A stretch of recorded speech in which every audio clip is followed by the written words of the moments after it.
او دویمه مطالبه او دویمه ضروري عمل د دې میاشتې دا دی چې کم سے کم په دې میاشته کې د خپل رزق لږ غم خوړل، چې کومه ګوله چې ما در کوره راوړې ده او زما زنانې په کومو بوټو باندې پخه کله او زما زنانې په کومو اوبو باندې نوده کله او دا ګوله زما در دې ستونې تېرېږي او زما د بچانو در دې ستونې د روژه په شکل ده یا د پیشلمي په شکل ده، دې ته لږ وګوره چې ما په کوم کاروبار وګټله، په دې کې خو به ما دوکه نه یې کړې، په دې کې خو به ما خیانت نه یې کړی، په دې کې خو به ما د چا سره ظلم نه یې کړی او په دې کې خو به ما درواغ نه یې ویلي، په دې ټولو اعمالو باندې دا ګوله حرامه سوه. نو کم سے کم دې میاشته کې د ځان دپاره د حلالې نفقې بندوبست کول. خدا نه خواسته که د سړي روژه مات پر حرامه نفقه وي، د سړي پیشلمی پر حرامه نفقه وي او په مابین کې یا روژه ده یا تراویح دي، د دې روژې او تراویح د الله تعالی حضور کې څه حیثیت بیانوي. نو د خپلې نفقې ډېر خیال ساتل. زه کله دا وایم چې زموږ خلک اکثر الحمدلله د هغې کاروبارونو او دکاندارۍ خو حلالي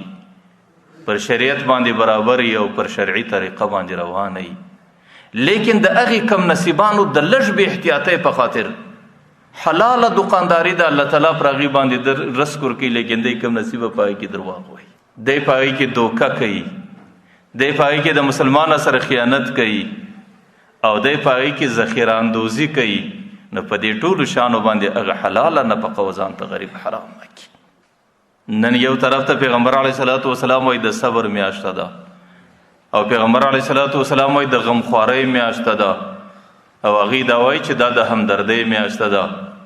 لیکن ښارونو له چې راسې چې د روژې میاشته راسې بیا ذخیره اندوزي شروع ده، بیا ګراني شروع ده او بیا د مسلمانانو ته په دې خوراکه او په دې کې د قلت راوستلو، د لږوالي راوستلو او مسلمانانو باندې د تنګۍ راوستلو ترتیبونه دي، په دې خاطر باندې چې دی څو روپۍ په ګټه باندې ځان ته رسي. نو دغه ظلم دی، دغه د خوراکي حراموالی دی چې په دغه نفقه چې تا په ذخیره اندوزي باندې سر راجمع کړه، پر دې باندې چې ستا او د بچي روژه مات دي، پر دې باندې چې ستا او د بچي پیشلمی، نو ما درته ویل د دې سزا نه وګوره، که د دې سزا نه ګورې دغه د مابین روژه دي هم د الله تعالی په حضور کې څه قدر نه لري. حکیم الامت حضرت اشرف علي تانوي رحمت الله علیه هغې هر چا ته لار اسانه کړې ده، وایي چې د کم چا کاروبار حلال دی، دکانداري حلاله د تجارت حلال دی، نو کم سے کم په دې میاشته کې هغې د دې خپل بې احتیاطۍ څخه ځان ساتل، ځکه د ده په بې احتیاطیو باندې په دې کې حرمت او حراموالی راځي. نو دې میاشته کې نه درواغ ویل، نه خیانت کول، نه دوکه کول، نه ذخیره اندوزي کول، نه پر مسلمان باندې تنګي راوستل. او چې د کم چا ټوله کاروبار حرام دی هغې په سود باندې خپله زندگی تیروي، هغې د داسې ادارو ملازم و نوکر دی چې د هغې تنخوا ټوله د سودي ترتیباتو سره روانه ده. نو د هغې دپاره هم حکیم الامت حضرت اشرف علي تانوي رحمت الله علیه لیکلي دي چې کم سے کم یوه میاشته دغه نوکري پرېښول، یوه میاشته دغه تجارت پرېښول،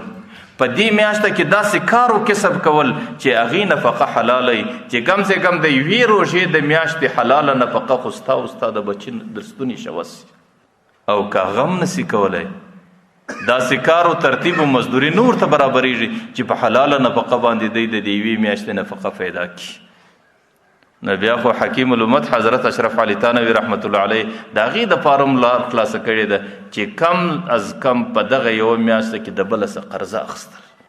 د خپلو بچانو خوراکه، د خپل ځان خوراکه، د خپل کور د روژه ماتو د پیشلمي بندوبست د هغې قرضې په نفقه باندې، د هغې قرضو د پور په نفقه باندې کول. نو ما درته ویل د ټولو څه دویم بنیادي عمل دا دی چې انسان په دې میاشته کې د خپل ځان او د بچانو دپاره حلاله نفقه پیدا کړي. که هر څومره بهترینې روژې نسې، که هر څومره بهترینې تراویح کوې، که هر څومره بهترین عبادت کوې، که هر څومره بهترین و الله ته قرب کوې، چې نفقه په نس کې حرامه سوله، ما درته ویل بیا خو د بیت المقدس فرشته هره ورځ دا اواز کوي چې لم یقبل الله صرفا ولا عدلا، نه د ورځې روژې الله تعالی قبلوي، نه د شپې تراویح الله قبلوي.